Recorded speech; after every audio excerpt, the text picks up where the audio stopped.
The last thing you want to hear when you need your auto insurance most is a robot with countless irrelevant menu options. Which is why with USAA Auto Insurance, you'll get great service that is easy and reliable, all at the touch of a button. Get a quote today. Restrictions apply. The Manage Smarter Show is brought to you by SalesCred, the app that helps salespeople discover why they miss quota and what to do about it. Find out more at salescred.com. Welcome to the Manage Smarter podcast with hosts C. Lee Smith and Audrey Strong. We're glad you're here for discussions on new ways to manage smarter, hire, develop, and retain talent, improve results, and propel team performance to new heights. This is the Manage Smarter podcast. Our guest today, Lee, oh my God, there's so much in common with him. I mean, you're based in Columbus, Ohio. He's a huge Bengals fan. I'm jealous because he knows how to play the trombone and has played it professionally. And he's an expert in small business digital marketing and maximizing website revenues. I mean, he's an Air Force could you veteran. want in a guest? Yeah, you add that on top of it. That's fantastic. Welcome to Manage Smarter, everyone. My name is Audrey Strong. I'm the Vice President of Communications here at Sales Fuel. And I'm C. Lee Smith. I am the founder and CEO of Sales Fuel. And what's great about today's guest, if you're a marketing manager, we're going to talk about digital marketing. That's important.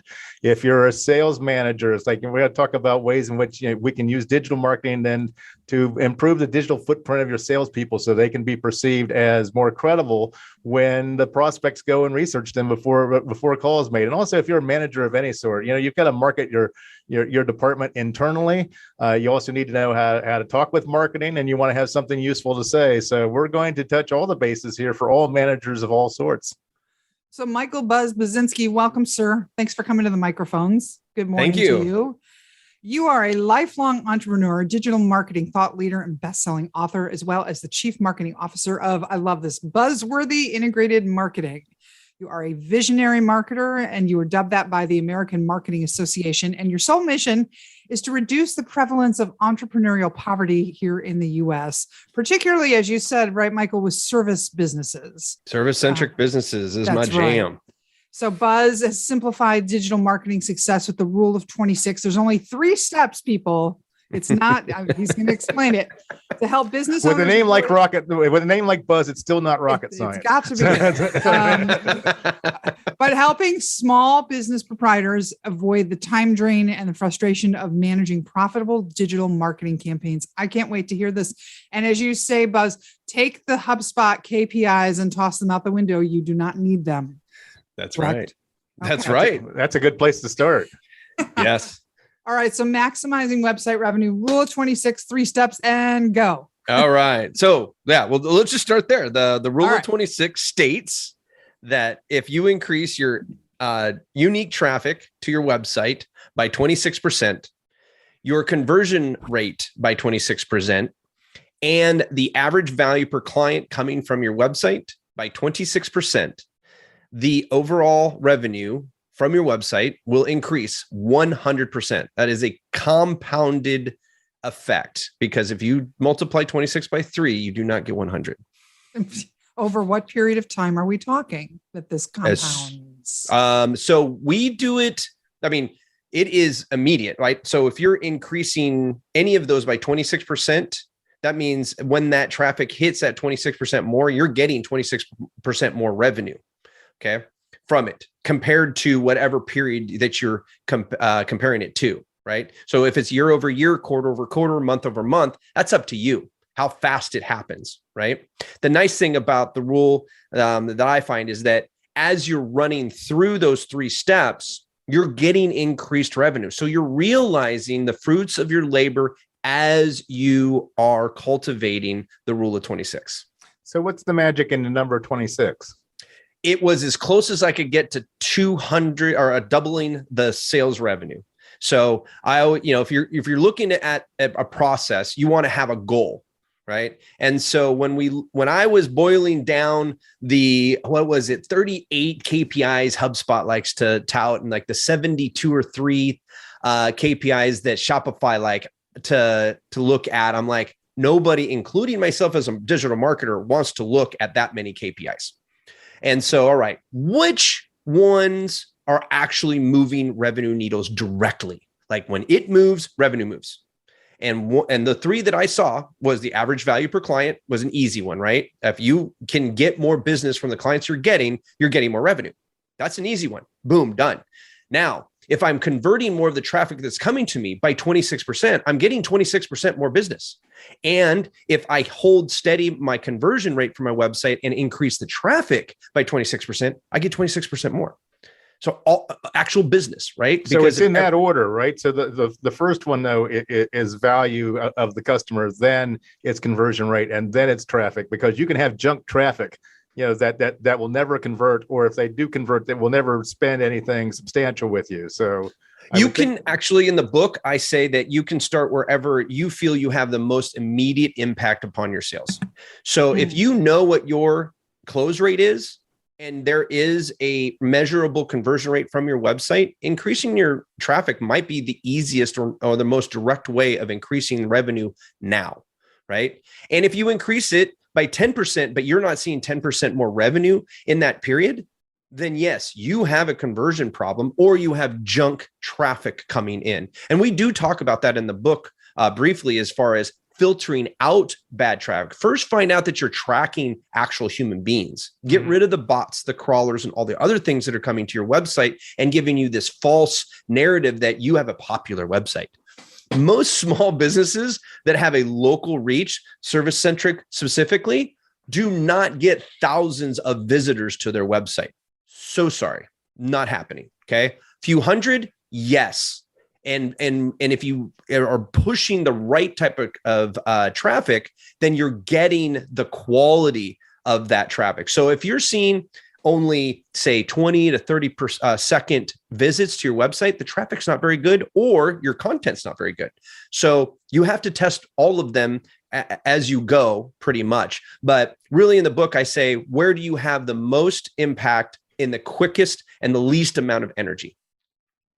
So for the conversion question and the conversion challenge, as you called it, what are some of typically the most common mistakes that, like we have Hotjar, we analyze our website, we see where people go and why they leave. And, you can do that all day long, but where do the people go when they don't convert? And what are you seeing are the most common mistakes? So the first question is, where do they go when they don't convert? They go to websites that talk to their pain and their dreams. People are selfish. It's just human nature. We're worried about us. We must keep ourselves alive, right? When you're in a plane, what do they tell you? Cover in a case of an emergency and there's a loss of pressure, you put the mask on you first, then you help your neighbor, right? Because if you're not surviving, you can't help anybody else. Well, that's innate, right? That's programmed in us. We care about our dreams and we care about our problems. So as a service-based business, you're only doing one of two things: solving problems, attaining dreams. You don't do anything else. You try to make it any more complicated than that, you're missing the boat.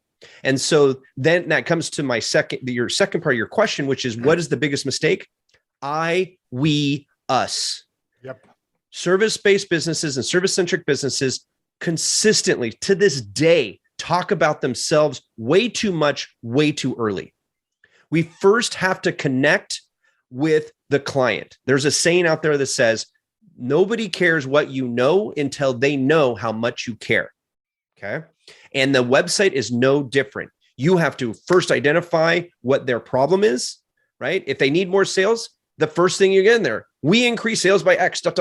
And then maybe a couple of things to qualify that. And then now you're describing their situation for your specific type of client. The second thing that people do when they do take the I, we, us and make it you and your, is that then they try to talk to too many people, right? They don't niche down into where their most profitable relationships reside. And so when I work people through the Rule of 26, I usually go backwards. I usually start with the average value per client, because there's always money left on the table there. Almost always. Okay. I don't care what you do. 26% is not a huge amount of money, right? When you're looking at, like, even if you're at $1 million, $260,000 is not that much more. Like when you're in that realm, it's not there, right? Like we think of like $260,000 is a lot of money, But when you're talking in the millions, not really. Okay. Just like when you're talking $100 versus $126, what can you offer your clients today that would beg for them? They would beg you to please take my money, take me $26 more of my money. What can you offer them that would make them do that? Because that right there to your next sale means that you just got 26% more revenue from that new client than you did without it. I'm delighted to hear you say, attain dreams, because so many times in sales in particular, it's like everyone's focused on the pain. What's the pain? And it's like, well, you're missing out the opportunity then that maybe they don't have a pressing pain right now. And so when you don't have pain, then you can focus on it, on your dreams and your desires and your goals. And so it's great to hear you say that. And that kind of leads me into another question that I had. This pertains to salespeople, but for salespeople to attain true credibility with their accounts and prospects, they have to do everything right leading up to it. And I won't go into the 5 levels, but the pinnacle though is getting referrals, recommendations, and everything like that. While that may make sense for salespeople, whatever, you don't necessarily believe that it's great marketing strategy. Tell me why. As far as referrals, I feel that referrals are a great icing on the cake. Word of mouth is a beautiful way to get started, but it is no way to predictably scale your business. You're now going back to the fact that people are selfish. And a company or a business owner who thinks that people are walking around thinking about their business all the time and waiting to get them a referral, they're delusional. I promise you, they're not thinking about you. You have family members who don't think about your business when they're given an opportunity to pass a referral. They just don't think about it. It's not their business, right? It's not what they do every day. And so to think that we can get predictably get referrals every single day, the only way you're doing that is by building out your customer value journey to where you have a promotion set of clients that are ready to advocate for you, and then they actually follow your instructions every time you ask, who do you know that? And they give you 3 names. Who do you know that? They give me 3 more names. Who do you know? And when you can do that, then yes.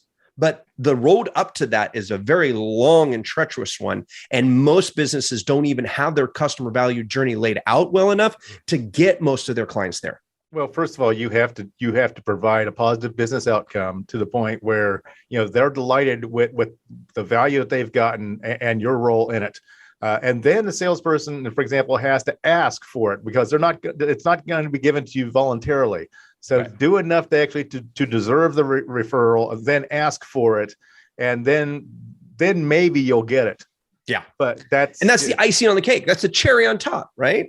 Like, oh, great. Now we have somebody we can put back through the value journey, right? That we didn't have already coming through our marketing. So many people, though, when you talk to them about marketing, I'm thinking about some of our clients in the media sphere and ad agency world.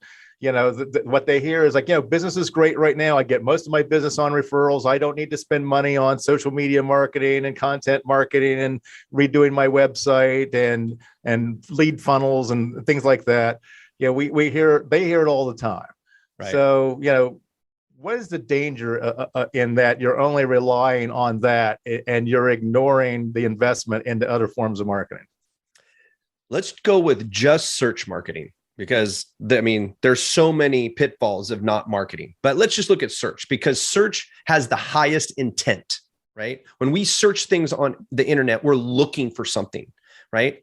And the statistics show that 68% of all purchases for products or services start with a search query.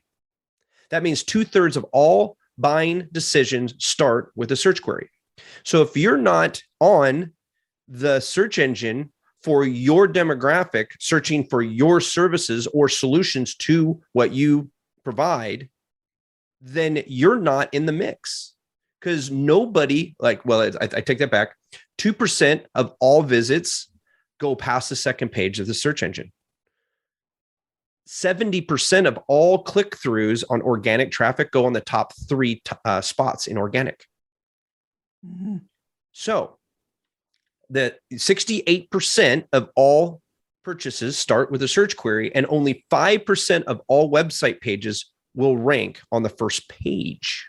So if you're a smaller service organization and you're dealing with big franchises, big chains and everything like that, then what do you say to the people who say, why bother? Because it's like, they're not going to find me. So why, if based on those numbers you just put out, why should I bother? Because local search at Google loves local businesses.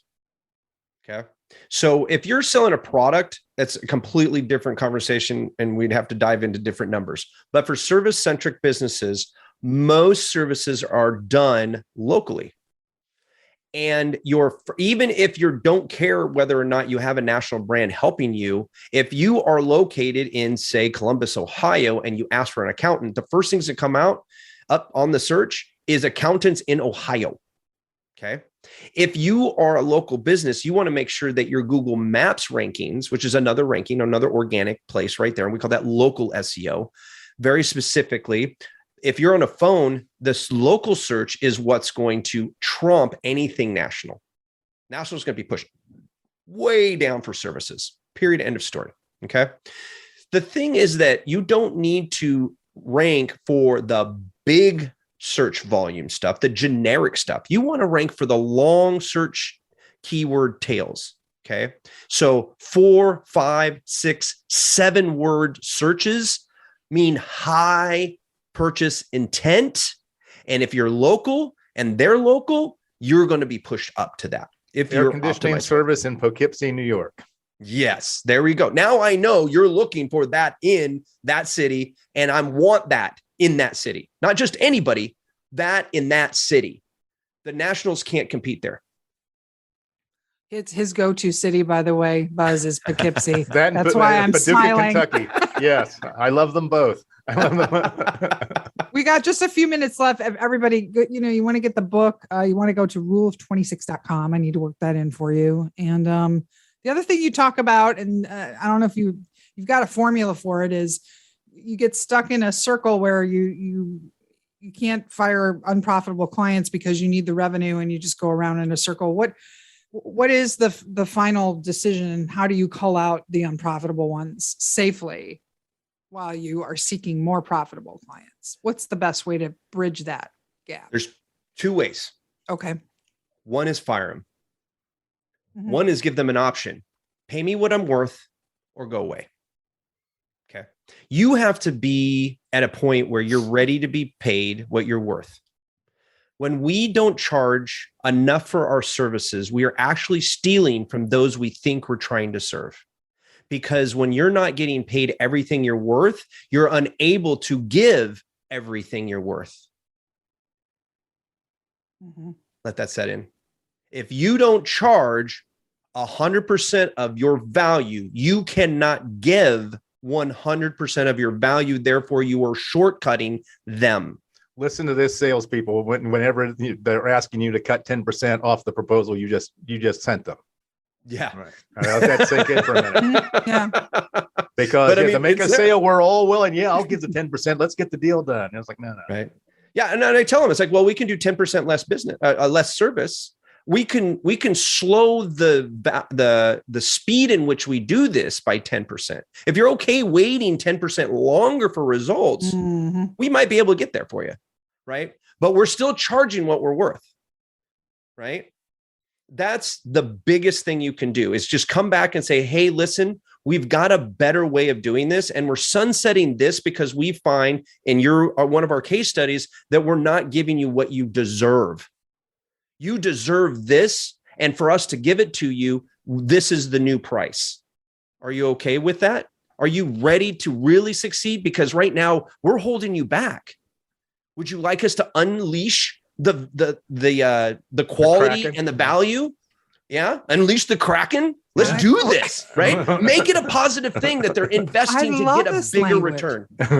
Well, and there's that sweet spot too, that have you guys, some people are wired, and Lee, I think maybe at some point you taught me this, Buzz, there's a suspicion you get when somebody comes in too low. You're like, what's wrong with them? And then if they're way too high, you might actually think they're high because they are actually better.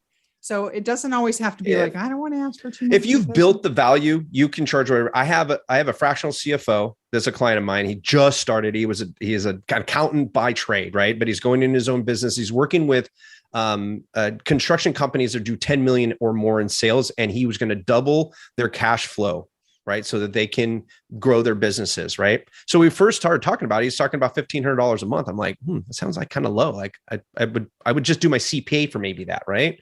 And then he talked to a sales coach, and he's like, the sales coach wants me to sell for $50,000. It's like, okay, we can do that. We just have to create a framework that shows that value. And so I created a framework that he, in the marketing side of things, that he can sell against. And that's where marketing and sales work together, is that marketing creates the framework of value that the salespeople sell against. Now we have this thing called financial resource optimization, where he charges $50,000 and I will double your cash flow in 90 days, or I'll give you your money back. And here's the framework and where we're going to do it, because they need to know how it's going to happen. They don't need to know what's going to happen. They want to know what I'm sorry, I said that backwards. They want to know what's going to happen, not how it's going to happen. So the framework shows you what, right? Their pain point is the why. I want to grow my business. I don't have the cash. I'll give you the cash. At 10 million in annual revenue, $50,000 is a drop in a bucket. He's presented it 4 times. The first 4 times he presented, he sold it 3 times. Wow. He's already garnered $365,000 out of 4 meetings. So your other website is buzzworthy.biz. Are you looking for new clients? Got to wrap things up here. Sure. If you are a service-centric business and you've been in business for at least 3 years, we have some done for you services that we were strategy first. So we'll do a free audit of where you're at with your marketing and see where we can add value to you. If you're just starting out, or maybe you're just getting up to speed and don't have the money to hire out for that, so you have more time than money, then check out our software as a service and our done with you programs, which offer the same professional tools and a little bit of guidance from our professional marketing team.